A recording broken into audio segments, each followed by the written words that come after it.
o'clock, we should jump straight in. Yeah, um, lovely. Fantastic. Well, thank you so much, everyone, for joining us. Really appreciate it. This is part of our Inside Into Games month here at Yuki. It's 20 sessions overall. I think this is number 7. So please do check out what else we have going on. And without further ado, love to welcome Ollie McGowan and Caroline Miller from Indigo Pearl here to talk to us all about starting your PR adventure. Do you guys want to take it away? Yes, thank you. Oh, immediately throat clearing. Hello, everyone. Thank you very much for joining us today and welcome to the start of your PR adventure. So let's think about this like a journey that's a bit like a game. So there's going to be tasks and challenges and hopefully big wins. But at its heart, it's about storytelling, and it's not just any story, it's your story. So if you move over to the intros. So my name's Caroline Miller. I'm the MD here at Indigo Pearl, and we're an award-winning PR agency that specialises in video games. And over the years, we've had the chance to work on some massive AAA titles like Fortnite, Space Marine 2, as well as some truly beautiful indie games, and then pretty much everything in between. And we operate across 2 core areas. So first there's PR, which is exactly what you expect: media outreach, campaigns, storytelling. And then there's PXN, which is our own tech platform. And I'll pass you over to Ollie, who heads up PXN. He can tell you a little bit more about that part of the business. Lovely. Thank you, Caroline. Hello, everyone. I'm Ollie McGowan. I'm head of digital at Indigo Pearl and also head of PXN. Show my age a little bit here, but I've been at Indigo Pearl for 23 years now, working primarily across the PXN platform. For those of you who may not be familiar with PXN, it's Indigo Pearl's proprietary tech platform, and it was built specifically to support PR professionals. It's trusted by the biggest names in gaming. I won't list them all, but a lot of the biggest publishers out there use PXN, we're proud to say. And it really they use it to sort of securely house all of their digital PR assets and their digital game codes, and to deliver those to media and influencers all around the world. So during today's presentation, we'll be sharing some of the tips and tricks that we've picked up along the way from working with all of these big gaming publishers. Back to you, Caroline. Okay, thank you, Ollie. So let's start our PR journey. Then for today's talk, we're going to imagine that you're getting ready to announce your game and eventually release your game. You've decided to use a brand new showcase as the platform to make that announcement. So let's start with that showcase.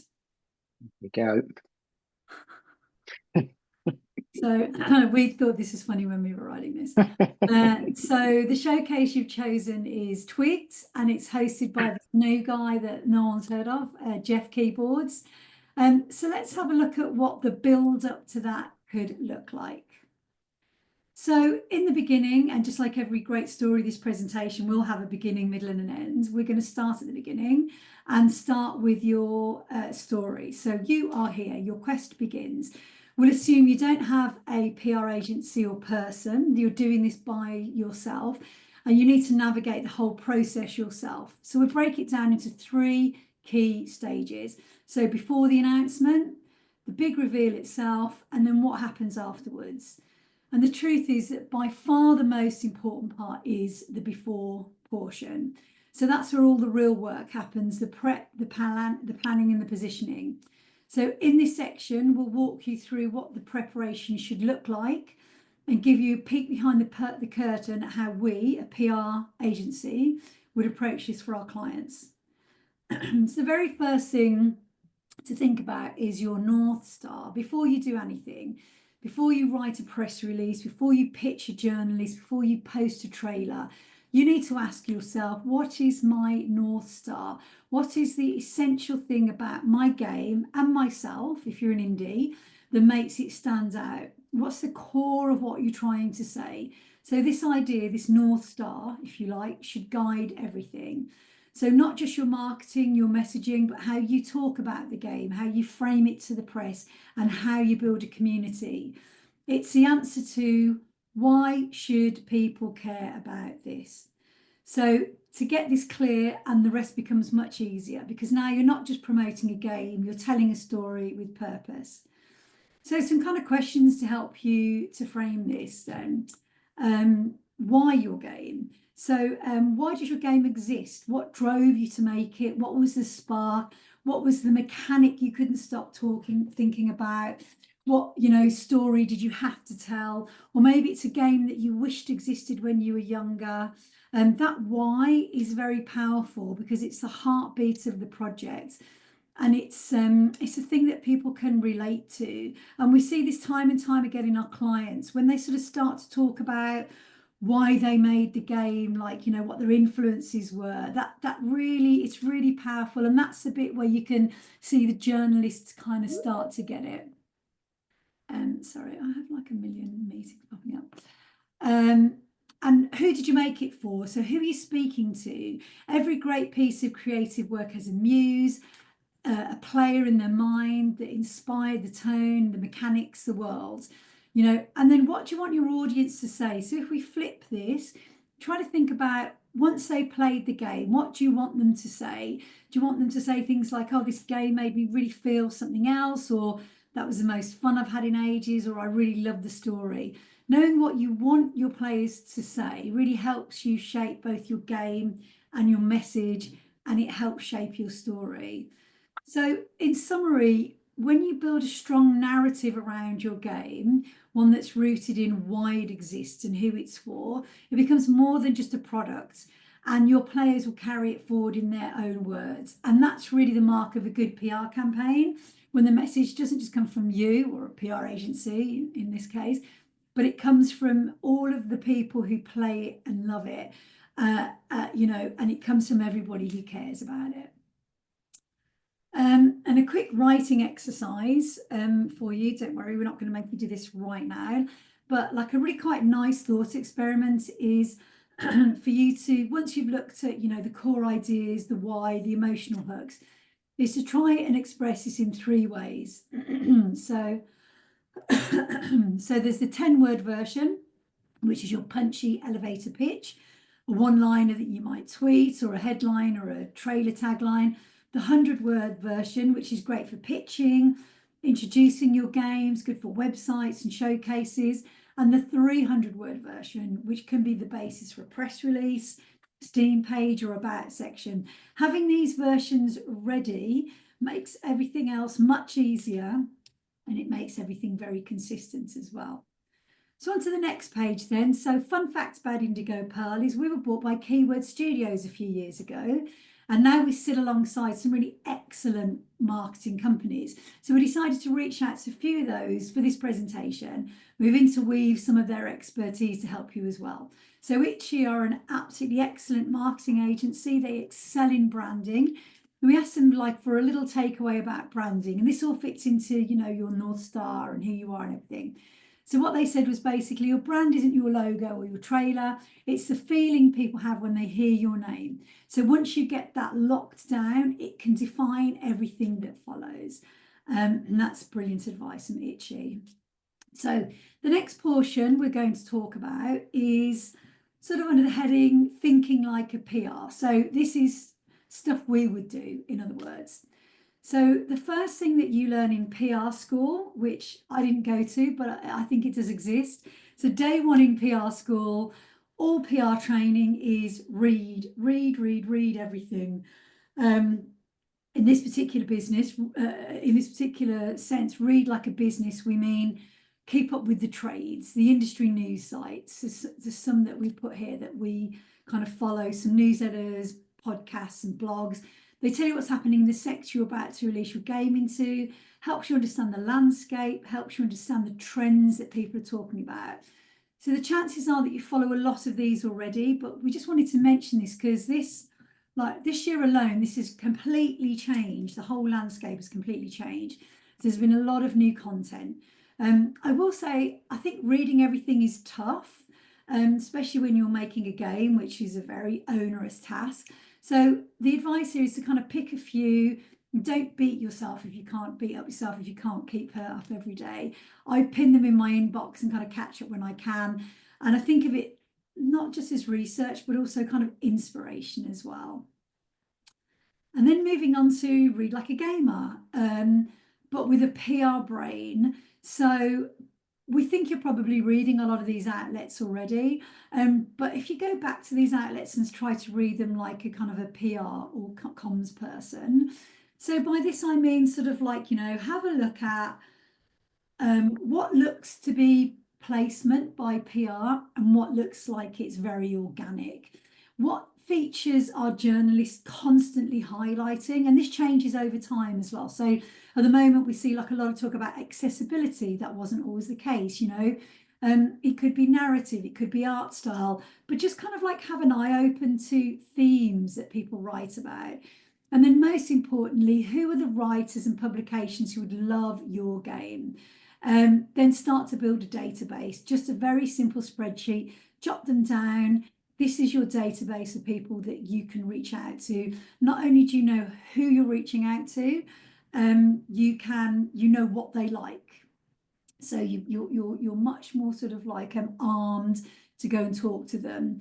And think about, you know, if you were kind of like face to face in a room with this person, what would you tell them about your game? Also listen to the community as well. It's not just the press. Opinions are everywhere. There's a very well-known joke about this that I won't tell here on this Yuki in this Yuki moment. But so everyone's got an opinion. You know, you can be checking out the comment section in YouTube trailers, diving into Reddit threads, Discord servers, insight from, you know, straight from basically people who could be your future players. So use it to kind of shape how you talk about your game, because it's not just about reaching journalists in PR, it's also understanding the kind of whole ecosystem of people that will have conversations about you and your game. Just a quick word about Discord, since we've mentioned it, and all of our thought leaders in keywords. James Gallagher runs Community for Keywords. They do massive Discords basically for people like Rockstar and Forza. So he's very, very smart on this stuff. So I just said to him the other day, what would be your takeaways to say to indies or small publishers?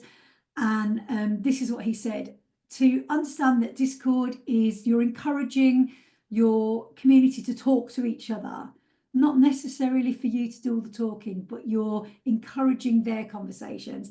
Make it visually pleasing, somewhere that people will want to go and hang out. Leveling systems mean that that people who in good faith create a lot of content have more of a voice than people who don't. And that's really important, because when they see a lot of like bad content, that comes a lot of times from burner accounts. So there's people who are just diving in, saying something horrible and getting out of there.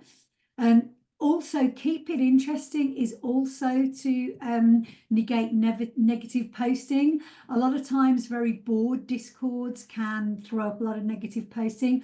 Be transparent and honest. And then finally, be very mindful of your time and your fans' time by scheduling appearances. You know, maybe you agree to do an MMA on a Sunday night. That's good for your fans because they know you're going to turn up then. And it's good for you. It kind of like takes away that kind of thinking that you've got to be in there 24/7.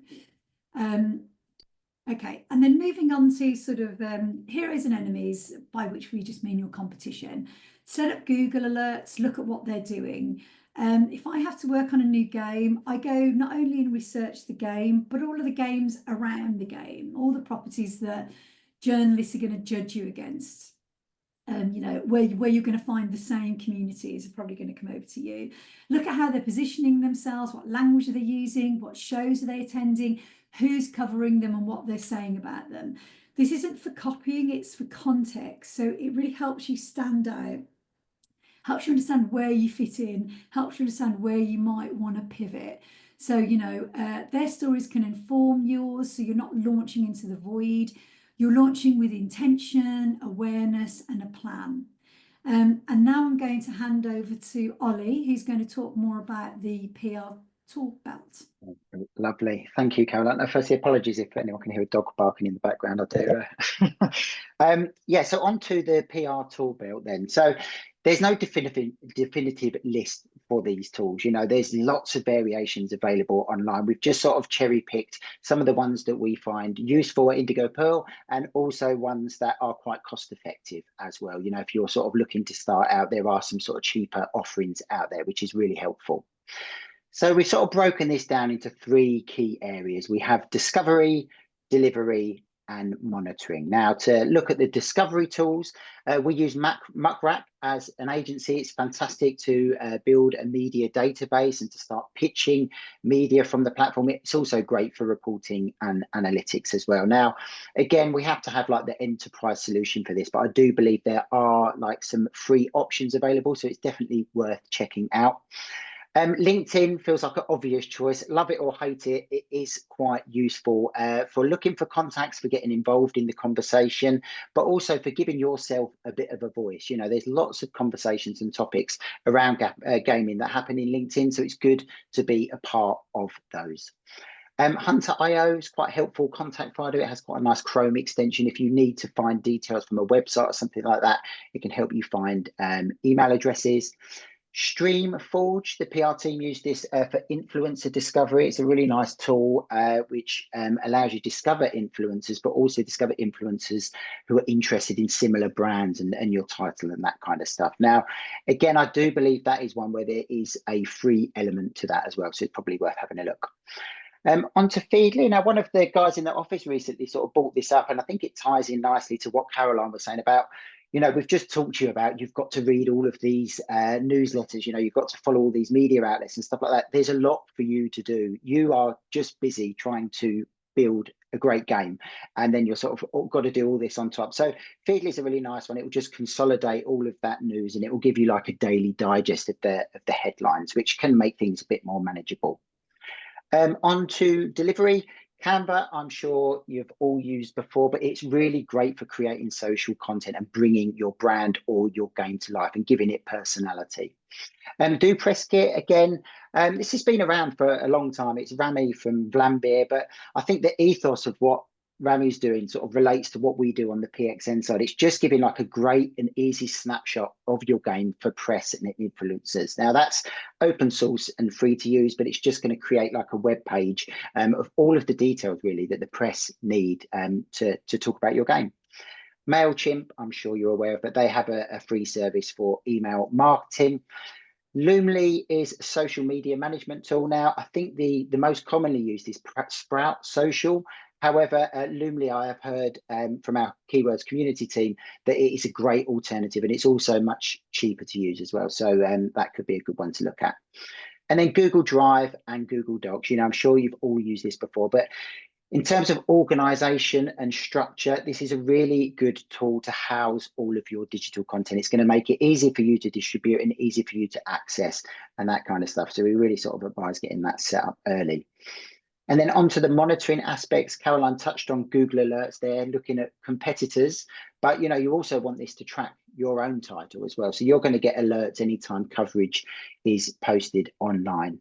And then we use something really nice in PR called Coverage Book. Again, you submit all of your coverage into it and it gives you all the PR metrics in a really sort of beautifully presented report. Now, I think there is a cost associated with that, but there are other free options. I think SimilarWeb is something that's very helpful if you need to find metrics of specific outlets, just to see, you know, what the traction and the reach is for any coverage that you may have. So preparation is key, you know, like, it's not just important, it really is essential to get all of the prep done and get it done early because it sets the foundations for everything really that follows. So I wanted to talk now about an asset checklist. Now, PXN is used by a lot of the big publishers in gaming. I think we have a pretty good market share. And we've been doing this for lots of years. We've had millions of assets pass through our platform. So this on top of our sort of PR expertise that we have, we sort of developed an asset checklist. So if we have a new client coming on board for PR, this is what we would give them. We say you're going to need to get all of this stuff ready, you know, to give yourself the strongest PR push.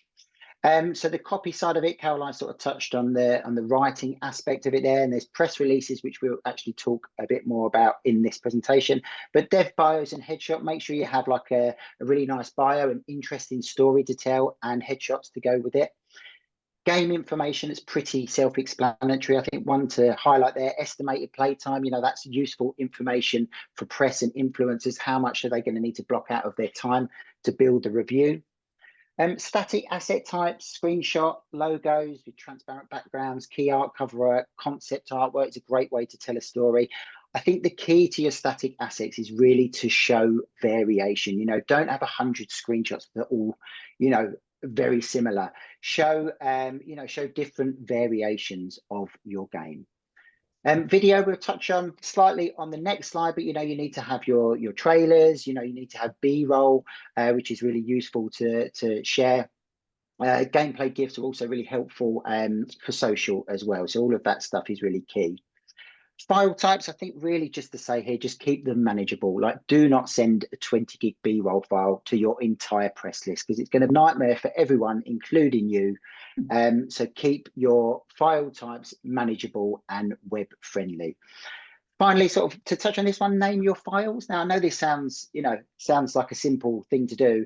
Ubisoft actually do this really nicely. You know, they put quite a lot of information into the file names. And if they're doing stuff around a particular event, which is sensitive, they will also put the embargo in that as well. It's like a final check if the media, so they're going to have that embargo sort of listed in that file name. So again, put as much context into your file names, you know, don't just have like 1, 2, 3, 4, 5, 6, you know, put some more information in there. And again, I'm no SEO expert, but you know, if your assets are used and they're not renamed, I do think this will have sort of good SEO benefits as well. So it's really something to be mindful of. And then finally, on to contacts, like make sure you're easy to find, make sure your socials have easy communication sort of contact options. Try not to have websites where you have to fill out a form when it sort of feels like you're sending it into the ether. You know, make sure you are fully visible there and contactable. So I'm not going to read this whole quote. This is a quote from Ben, again, another keyword studio, Trailer Farm, but they have created award-winning trailers across a whole different span of like genre of trailers. So they really know their stuff. I think the key messaging with this quote is like, get your good stuff out early. Attention spans are very short, and we're going to touch on this again within this presentation, but get your good stuff out early. Don't spend a long time sort of scene setting or having slow build up. You want your attention grabber right at the beginning of your trailer. And another thing someone mentioned to us recently, which is, you know, something that we didn't think of, but when you're sort of putting trailers or video footage out on your socials, you know, don't have the first 5 seconds with the PEGI rating or the ESRB rating. Like, obviously you need that in your official trailer, but for socials, not as much. And it just means the watchers are going to get to see the good stuff straight away. So get the good stuff out early. So in terms of sort of, you know, the next steps, like creating a press kit folder, like get organized, get structured early. Like there's a lot you can see from the asset checklist that you are going to need to do and to create. So just start to plan and get organized early. Always use your latest and greatest, you know, don't send screenshots out from a really old build of your game. Get all of the good stuff, you know, all of the new screenshots that's showing all the best action play, that kind of stuff. You know, make sure you're using those when you are distributing those out to any media or influencers.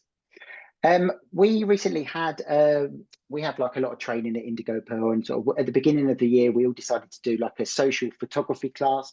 And one of the points that was raised there by the teacher was that, and it does resonate to PR, is like, try and think of, you know, it as your shot list at a wedding. So, you know, make a checklist of everything you need, like a photographer would on a wedding day. So, for example, you might want one screenshot showing gameplay. You might want one showing a close-up of key characters or another dramatic moment or a unique location in your game. So try and think about that. Think of all the key points in your game, what's going to really show it off, and have that written down and work towards that particular list.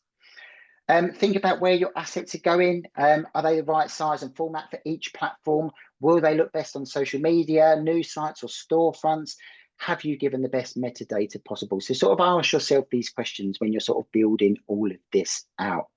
Now, just to sort of, we mentioned Steam here, just to touch on Steam, I think this is a great example because Steam obviously has its own algorithm. So the better info, the more high quality data that you feed it, the better outcome you'll have, the more discoverable your game will be. So again, sort of the more you put in, the more you're going to get out. So just try and think of that with Steam. Another key thing that we sort of speak to with new clients on the PR side, if you are releasing on Steam, try to do it on a Wednesday or a Thursday. When you launch on Steam, you will get like a little discovery boost. And that will sort of like start to build up. Now, the key points on Steam are over the weekends. I think Friday night is their highest peak of activity. So if you're sort of getting it out on Wednesday and Thursday, it gives you time to build that up. So you're going to hit the ground running as soon as sort of those high peak times come into play. And again, we sort of also do the same with press releases. You know, we don't send press releases out on Mondays and Fridays. You know, we try to hit midweek to get the most traction out of those. And then finally, just to say with all of this, like think global, like make sure your assets and your key messaging is going to resonate with all of the regions and markets that you might be distributing in. Okay, so it's something to really think about. So the more people, the better. So try and think of this sort of how it would work globally. Going to hand you back over to Caroline now. Thank you, Ollie. Press releases, another thing that everyone has an opinion on. Our advice here is like, don't overthink it and just don't really get into your head about this, because it's just a way to share news with the press clearly and simply. I've literally personally never been shown somebody else's press release that I didn't want to edit. So that kind of like gives you some idea of where people are with press releases.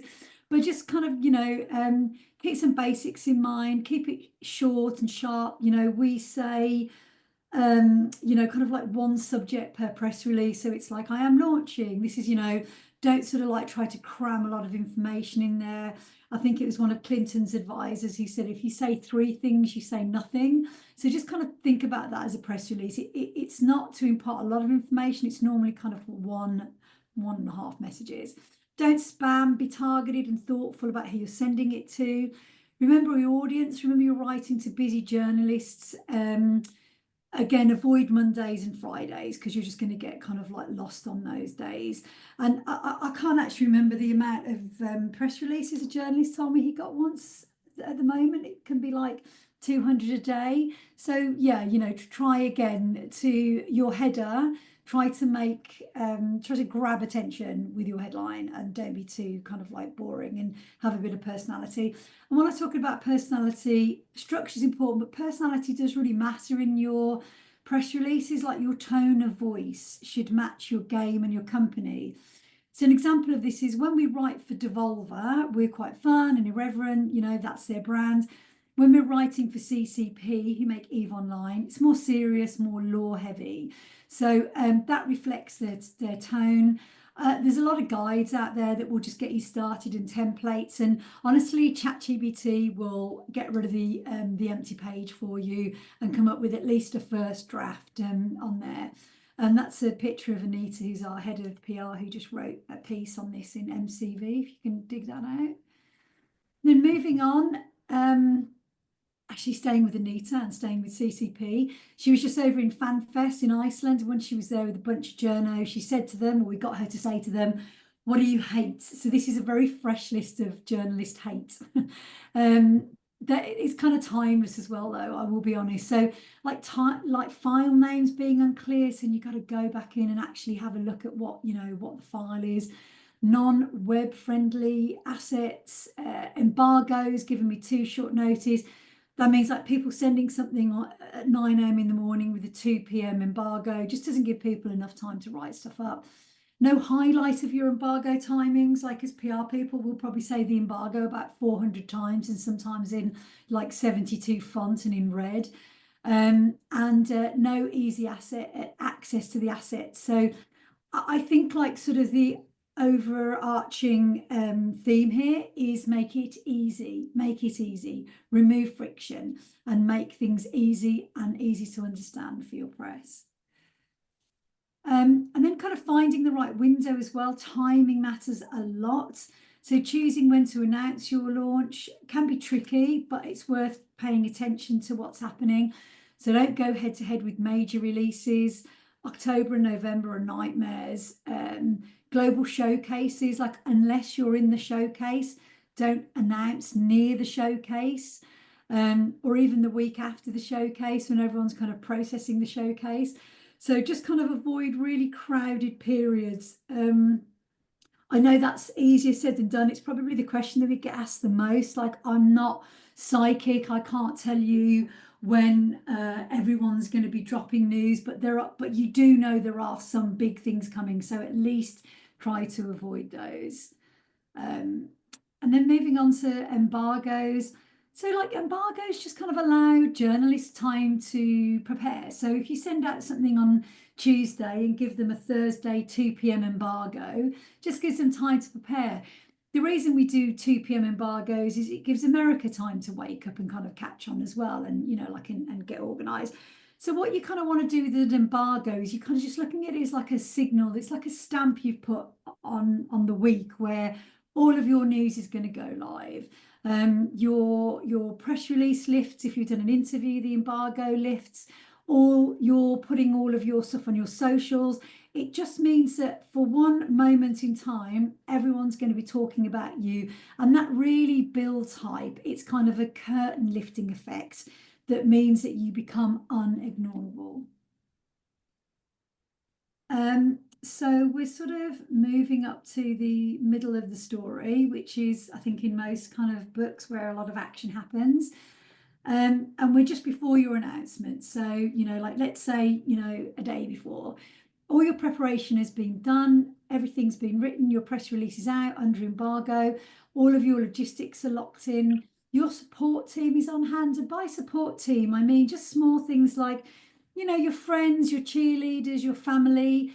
You say to them, my news is going to go live tomorrow at 2. If you can just kind of retweet or reshare on LinkedIn, that would be great. These really small things can really expand and sort of like amplify your coverage. LinkedIn is massive now for, it's kind of the real marketplace for business. It's the town square. So any one of your mates, especially in the industry, who can do that for you, it's really powerful. So we're just talking about your game ready to take center stage because it's showtime, baby. The Twigs is finally going to happen. Here he is, Jeff Keyboards. So just a tiny piece of advice around a show. They do not like it when you leak things. And the bigger the show, the more sensitive they are to that. So try your best to only give very responsible people your assets and make sure they know your embargo. Your press embargo should be the same time as the show. So if the show goes live at 2, you've told your press to go live at 2. That's when your trailer's going on your channels. And then you can kind of like sit back and monitor everything. Just be very available that day in case someone's trying to, like blows up. Some of my IGN wants to talk to you. Be easy to reach, and repost all the really nice stuff and just kind of, amplify everything that happens that day. I'll pass back to Ollie for some review wisdom. Cheers, Caroline. So the show must go on. So, your gameplay has just dropped. Your trailer has just dropped. You've made your announcement. Your release date's been announced. Everyone knows when the game is coming. The spotlights really are on you. So, all the excitement's there. Now it's time for you to prepare for your launch. Now, on to review time. Now, our PXN platform, one of the key features of it is it specializes in delivering digital game codes out to media and influencers all around the world. Now, again, we've had a whole range of campaigns that we've worked across. This is the engine that PlayStation use for all of the code or voucher delivery that they use on a global scale. And just sort of over these years, these are sort of some of the things that we've built out that we've outlined here, which is a good overview of what we think you should have as part of your review code campaign. So given you've done all the preparation work, your media and content creator lists are all ready to go, which is great. Now you're going to prepare your review assets. So you're going to have an official logo or key art. I always say with the logo, make sure it's a transparent PNG so it doesn't have a background that's going to need to be cut out. Just use 2 of your best screenshots. I don't think, again, you need to bombard with assets here, but you can have a link out to a further press kit, but just go at the forefront with 2 of your sort of best assets there. A very clear and concise game overview. Review guidelines are incredibly important. again, any information that the press or influencer needs to know about your game, whether there's patch notes, whether you've, there's specific areas on different formats that you need to highlight, make sure that all of that information is in there as well when you're delivering the game. One of the campaigns that we worked on, this is quite interesting when it comes into timing, is we, for PlayStation, we distributed Death Stranding for Kojima Productions. Because that game was so massive, we had to send it well in advance of its launch day, because they had to allow enough time for press and influencers to be able to play that game fully to make that specific review. So do think about your timing when you are sending this stuff out. Again, if you have a big game, make sure you're allowing enough time for people to build that specific review. This ties in nicely with the embargo aspect of it. Now, again, if you are sending out your game early, you're going to have an embargo, and just make sure your embargo is completely sort of bolded out, put it at the top. It's very clear. I would also, put it into the different time zone settings. I mean, generally we work with 4 time zones. So it's going to be UK time, which is GMT, European time, which is CET, and then the American times, which is EST, East Coast, and PST, Pacific time coast. Now, just, if you put those in those time zones, you're just making it much easier for the recipient when they receive that as well. Obviously, don't forget to include the game itself. And again, just coming back to visibility, make sure your contact details are visible. People know who to contact if they have any questions, and if they need any further details, if they have any issues, make sure it's very easy for them to get in touch. And again, coming back to Caroline's key points here, I think it's just really around removing friction. Make it as easy as possible for your recipients. Arm them with everything that they need to go away and build that review. And we do, we guarantee that they'll be far more likely to hit publish on that review. So a lot of the hard work's all been done. We're at launch day. I think 3 key things to talk about here really is just, be available for reactive press. You might have outlets that aren't on your press list that are going to get in touch because they want to review a game because, they've heard all about it. Make sure you can send them exactly what they need incredibly quickly. Responsiveness and speed are going to be your best friend here, when you're sending this stuff out. So just make sure you can easily send a code, your press kit, all of the details that we touched on the previous slide. Respectfully follow up. As Caroline mentioned earlier, press are incredibly busy. Their inboxes are going to be overflowing. So, by all means, it's good to give a gentle nudge, but don't keep bombarding them because your emails will end up in their spam folders. And again, sort of back to that word again, amplify good coverage. Like really share the love of your game. Every time a sort of a positive post is released or new coverage, make sure you're making the most out of it and you're sharing it as far and wide as possible, because it's really going to reinforce the momentum of your launch. And really, you want to sort of keep that fire burning as much as possible. Back to you, Caroline. Okay, so the end, question mark. But launch shouldn't be the end for you. What you should really be looking to try to do is to, for the next page, start a cult. So, okay, cult might be a bit strong, but what you do want to try to do is build a passionate community around your game. So take Call to the Lamb, for example. We did the PR for that.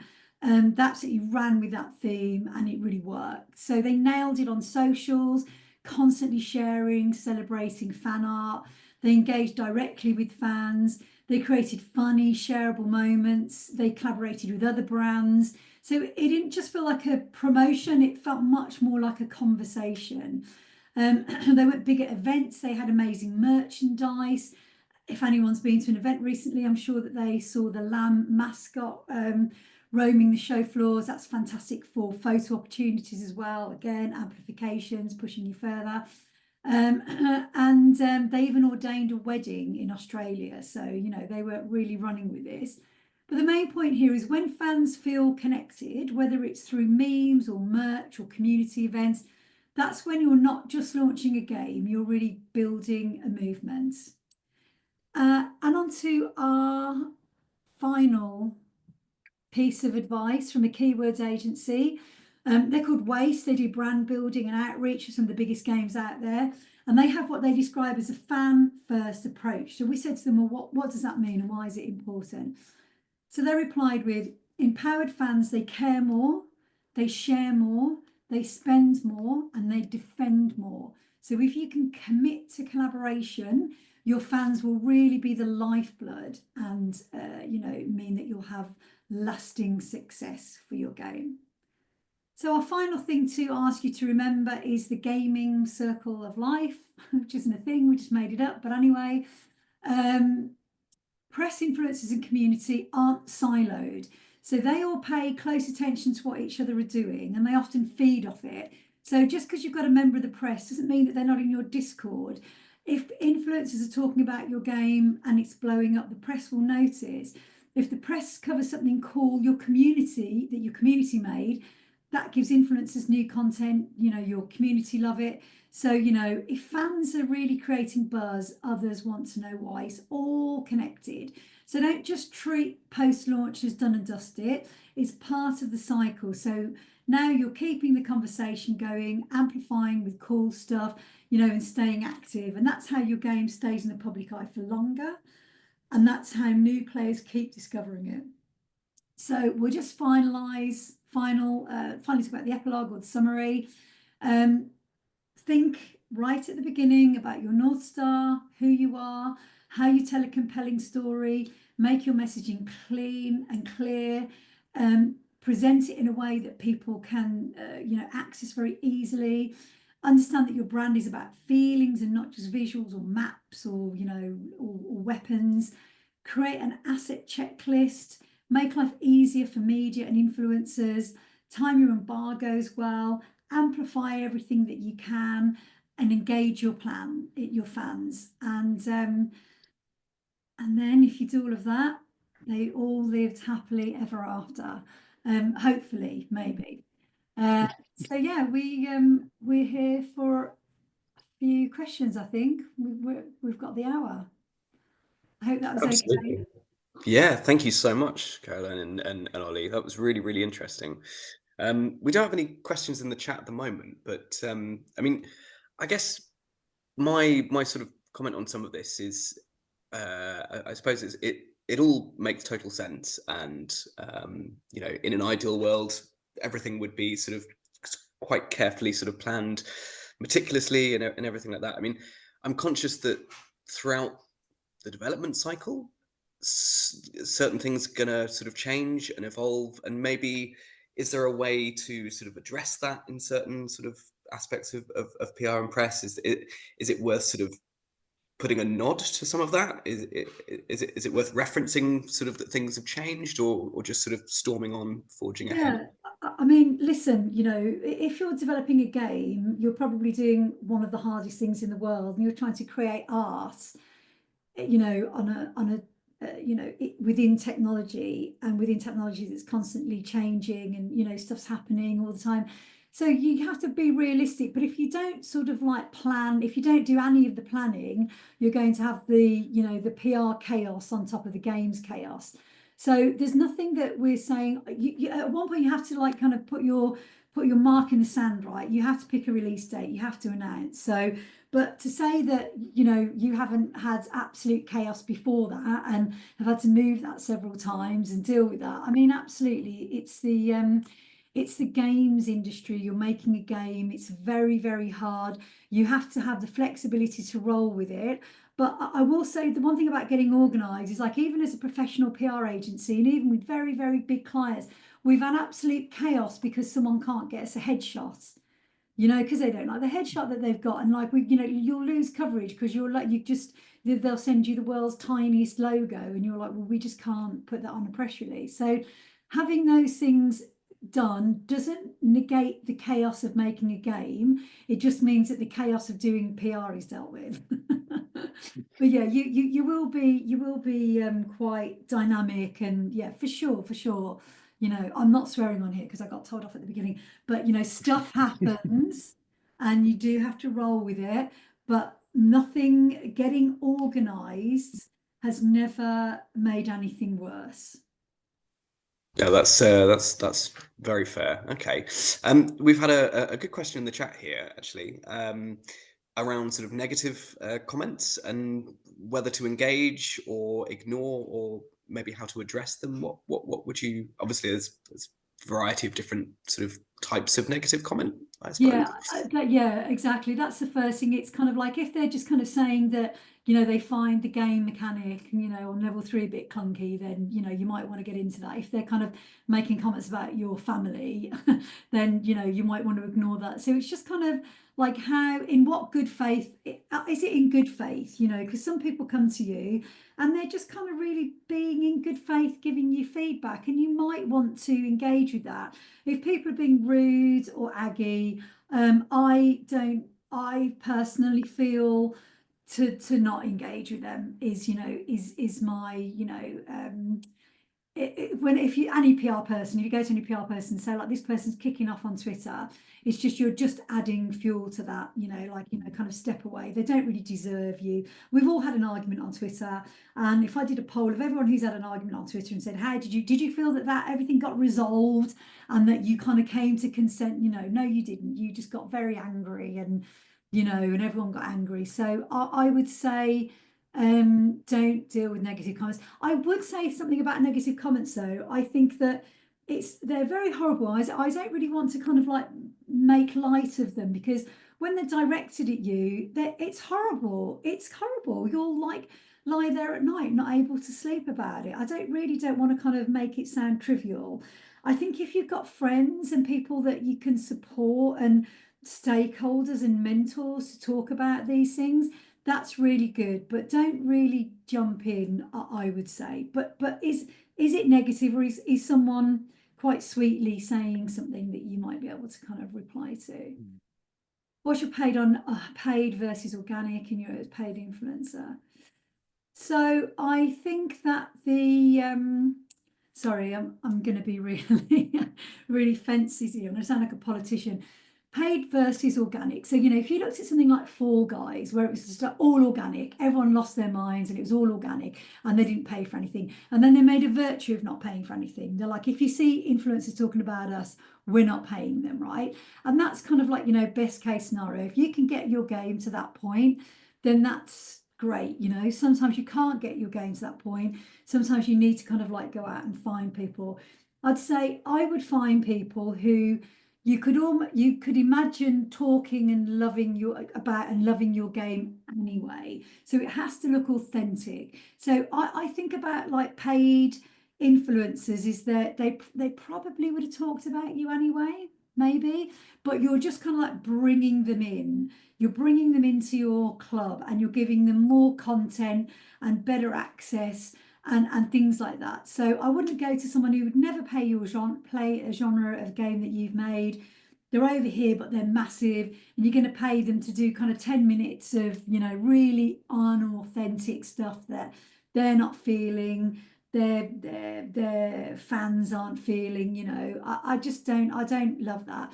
I think the way is to think about it. If you're going to pay someone, I know it almost sounds like it's defeating the purpose, but almost pay someone you could imagine talking about it anyway. You're just giving them more. So make it authentic. But if you can get away with organic, then by all means, go for it. And they are expensive. Go for middle. I was going to say. Go for middle swimmers as well. That's not a technical term, but like the massive guys are really expensive. So there's some really nice people within, and then going back to kind of like, you're looking at everything. If you're kind of like on your journey of making the game, you're looking at these guys anyway. You're probably following people on Twitch and YouTube, kind of reach out to them and they're your people, and kind of, bring them in. And so if you don't have the budget, then you are going to have to try and do as much organic as you can, and having good relationships there, that you've been on a journey with someone, is kind of a really good way to do that. The game developer, if it's a game developer's first time submitting a press release, would you recommend they speak to a PR professional, have a good look at it? If you can do it for free, I'm thinking that If you're a game developer, sometimes you can't do that. Sometimes, again, not swearing on this call, sometimes like there are some very bad PR people out there who I wouldn't get to check my press releases either. So I think there's a lot of stuff online about this. So you can build it online. Honestly, ChatGPT will make you a press release. And what you're asking about here is like the tone, like I think if it's spelt correctly, if you're following a format, which is kind of like, good header, most of the information in the heading, in the first paragraph. If you've got a quote, that's kind of second or third paragraph, and all the extra gubbings that you can't fit in, you can put at the bottom under, like in your boilerplate. But the whole internet will tell you to do that. Like ChatGPT, I don't want to do myself out of a job, but honestly, ChatGPT will write something really good for you. What it can't do is kind of like give it your tone and your personality. Yeah. And I think that, like a lot of journalists understand. Journalists are lovely, by the way. I spend my life talking to journalists. They're very, very nice. Journalists will be like quite sweet and forgiving with you if they kind of know, you might even want to go, hi, game dev, this is my first press release, I just wanted to kind of just get this information over to you. Journalists will be much more interested with you saying, I loved that piece that you did last week that I read on this game that's like mine. And, following on from that, I think you might really love my game. So here's a press release about it. But if you have a free PR professional, then do. But if some people, you might talk to someone a bit sharky who might charge you a lot of money for that, So if you got someone nice that yeah, definitely. But then going back to my first thing that I told you, I've never seen a press release that I haven't wanted to edit. And it's like PR people are like hairdressers, when you go to the hairdressers and they say, oh my God, who cut your hair last? We all think that we'll write a better press release. So just be a little bit aware that, that we are those guys as well. Mock reviews are great if you can afford them. Absolutely. We love a mock review. We love a mock review in a PR agency. If you can afford them, that's perfect. It really comes down to if you can afford them and how many you can afford, because you can get there's lots of people doing this now, so you can get various people to do them, and then that gives you an aggregate, and that's like your best case scenario. But they are fantastic if you can afford them. We love them in PR. I'm not going to tell you the game, but we just PR'd a game where we got better results than the mock reviews suggested we were going to get. So we were absolutely delighted with that.